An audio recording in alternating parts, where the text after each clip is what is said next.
U.S. combat troops will be out of Afghanistan by the end of 2013. At least that's the goal, according to Defense Secretary Leon Panetta. He made that announcement while en route to Europe. Panetta said, quote, hopefully by the mid to the latter part of 2013, we'll be able to make a transition from a combat role to training, advising, and an assist role. Well, those U.S. forces are due to remain in Afghanistan through 2014 in order to keep the Taliban from returning to power. But a new U.S. military report says that goal is easier said than done. Joining me to discuss this is CBS News Consultant Jere Van Dyk, who has spent decades reporting on the region. So let me get your assessment of this. Do you think ending the combat role in 2013, continuing on through an advisory role up until 2014 and then ending then, is that realistic? I think the most important word there is the one that you said, hopefully. That is what Secretary Panetta said, hopefully by 2013.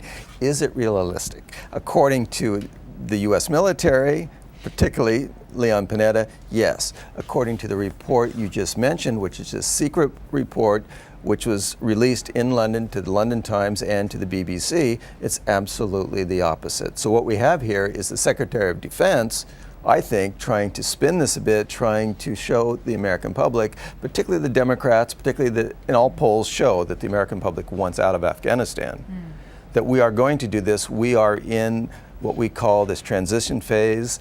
2011 has been a tough year for the Taliban. 2012 will be worse for them. 2013, we will transition hopefully by the end of the year, and that 2014 we will be able to leave Afghanistan. Well, there are a lot of players here, and one of the big questions is, can the Afghan forces maintain a strong presence once U.S. forces leave? Now, if you ask the Secretary of Defense, he will say yes. If you ask Afghans on the ground, they will say no. Now, what the Secretary also said, that security is better than ever before, that violence is down. Those were two statements he made on the plane. According to the Washington Post last week, this winter, and the Afghans, or particularly the Taliban, like the Mujahideen in the 1980s, traditionally do not fight during the winter months. They fight during the summer. The Washington Post said that violence is greater this year than it has ever been this winter. So the fighting is still going on. But what the Secretary is trying to tell us is that the Afghan army, which the United States is training, will be able to take over. That already that the United States is pulling back, that the Afghan army and the Afghans are governing 50% of the country. But this is not really borne out in reality because the war is continuing, the violence is clearly escalating, and what is going on is, through this report, the Taliban captured by the United States, kept in Bagram, which is the main base north of Kabul, 35 miles north of Kabul, built incidentally by the Soviet Union when they were fighting there, said that, no, we're doing very well. We're going to continue to fight, and we are getting complete backing from Pakistan.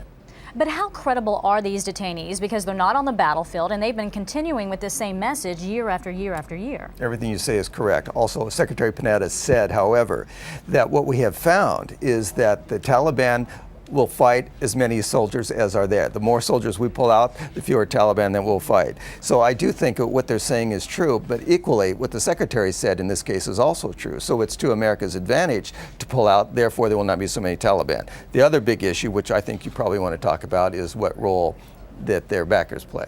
Exactly, and that leads us to Pakistan, because there have been reports there are strong ties between Pakistan's intelligence agency and the Taliban. So how problematic is that?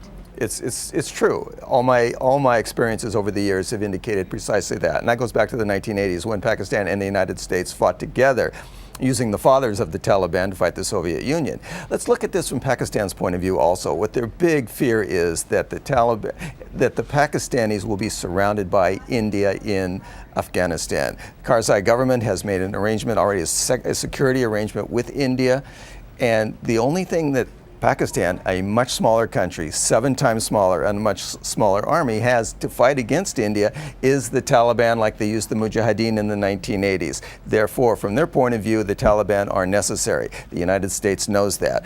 We have negotiations that are now starting between the United States and Pakistan and the Taliban. So there are many things going on here. On the surface, what we have is the United States says it's going to pull back because we're doing well. The Taliban are contradicting that, but also Pakistan and the United States are working very closely together in the negotiations, and we are going to find out some very interesting things in the months to come. Indeed we will. Jere Van Dyk, thanks so much for your insight. We do appreciate it.